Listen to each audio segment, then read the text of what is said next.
दोस्तों नमस्कार।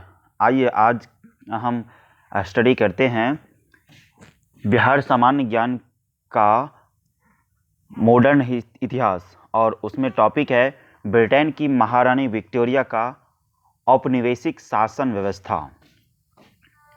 1857 का आंदोलन प्रारंभिक चरण में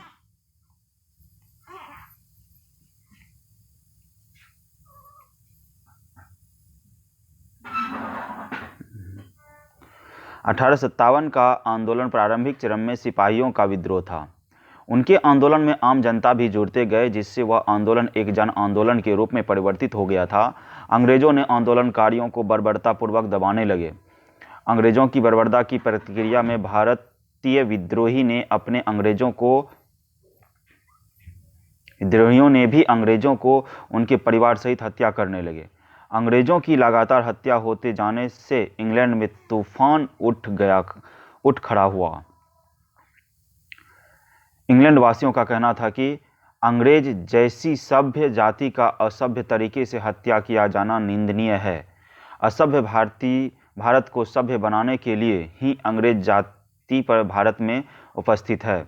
इंग्लैंड वासियों का मानना था कि अंग्रेजों की हत्या भारत में कंपनी सरकार की नीतियों की वजह से हो रही है। इसलिए इंग्लैंड की जनता ईस्ट इंडिया कंपनी का विद्रोह करने सड़क पर उतर आए। हाउस ऑफ कॉमन्स संसद में भी सांसदों द्वारा आवाज उठाए जाने लगे।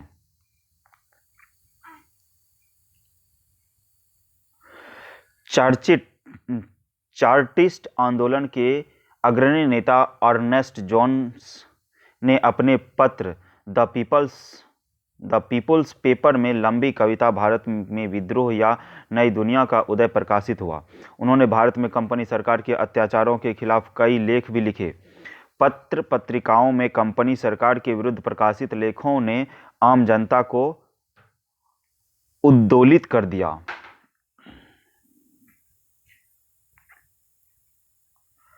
भारत पर औपनिवेशिक ब्रिटिश शासन व्यवस्था। लंबे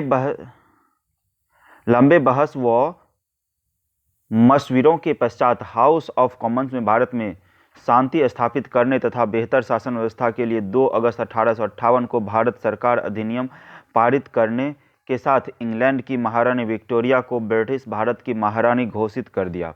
साथ ही एक भारत सचिव सेक्रेटरी ऑफ इंडिया की दुनिया का प्रावधान भी किया गया, जो ब्रिटिश मंत्रिमंडल का एक सदस्य होता। यह कानून 1 नवंबर 1858 से लागू होना था।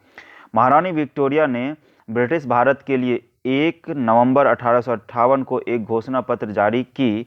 इस घोषणा पत्र के साथ ईस्ट इंडिया कंपनी के हाथों से समस्त अधिकार छीन गए और ईस्ट इंडिया कंपनी सरकार का भारत में शासन व्यवस्था समाप्त हो गया। इस तरह भारत की शासन व्यवस्था महारानी विक्टोरिया के नाम पर इंग्लैंड के सांसद के हाथों में चली गई। महारानी विक्टोरिया की घोषणा पत्र में था, भारतीय में अंग्रेजों के प्रति व्याप्त असंतोष को दूर करने, देशी राज्यों का अंग्रेजी राज में विलय नहीं करने, सामाजिक धार्मिक रीति रिवाजों में हस्तक्षेप नहीं करने, विद्रोह में हिस्सा लेने वाले सामंतों तथा जमींदारों को माफीनामा देने आदि प्रमुख बिंदु थे। ब्रिटिश भारत के लिए नया प्रशासन तंत्र। भारत पर महारानी विक्टोरिया का शासन स्थापित होने के साथ ब्रिटिश भारत पर शासन करने हेतु एक शासकीय नीति तैयार की गई। शासकीय नीति के आधार पर प्रशासनिक व्यवस्था स्थापित की गई। इसका असर पूरे बिहार में देखा जाने लगा। 1861 में वैधानिक तथा वित्तीय विकेंद्रीकरण की जो नीति अपनाई गई थी, उससे यह संभव हुआ कि बिहार में नगरपालिका तथा जिला परिषदें स्थापित होने लगे। रेलवे, डाकघर, पुलिस व्यवस्था, शिक्षा व्यवस्था, न्यायिक व्यवस्था, औद्योगिकरण के प्रसार से बिहार की भौगोलिक एकता स्थापित तो होने लगी, परंतु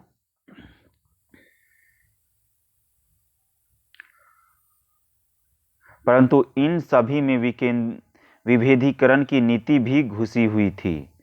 देशी राज्यों के प्रति मैत्री भाव की नीति। आम जनता पर देसी राजाओं जमींदारों की गहरी पकड़ थी। देसी शासकों के माध्यम से आम लोगों पर प्रशासनिक पकड़ मजबूत करने की नीति अपनाई गई। इस तरह ब्रिटिश भारत की शासन व्यवस्था भारतीय सामंती व्यवस्था के दुश्मन न होकर उसके संरक्षक बन गए। बेतिया, देव, गिद्धौर, टोकरी, पदमा, छोटा नागपुर के नागवंशी, डुमरांव, शिवहर, सूरसंड, चैनपुर, सरायकेला, दरभंगा, पलामू सहित बिहार के सभी राजा महाराजा को विक्टोरिया शासन व्यवस्था की ओर सम्मानित किया गया। सामंतवाद के संरक्षण के अतिरिक्त और गैर प्रगतिशील बलों का समर्थन करना शुरू कर दिया गया तथा नस्ल, धर्म व जाति के आधार पर कार्यरत विभाजनशील प्रवृत्तियों को भी प्रोत्साहित किया जाने लगा। बांटो और राज करो की नीति। साम्राज्यवादी नीति निर्माण की प्रक्रिया में नस्ल, धर्म व जाति के मसलों को केंद्रीय महत्व दिया गया। औपनिवेशिक सरकार ने सभी क्षेत्र में इस तरह की प्रक्रिया प्रारंभ कर दी। भारतीय समाज को भीतर से कमजोर करने हेतु सांप्रदायिक प्रतिनिधित्व, पृथक्करण और विभाजन आदि के विचारों को प्रोत्साहन करने की नीति अपनाई गई। जातीय पंचायतों, धार्मिक संगठनों, नस्लीय संगठन, वंशीय परंपरा को सरकार की ओर से प्रोत्साहित किया जाने लगा। इससे भारत में प्रतिनिधित्व की राजनीति को जन्म दिया।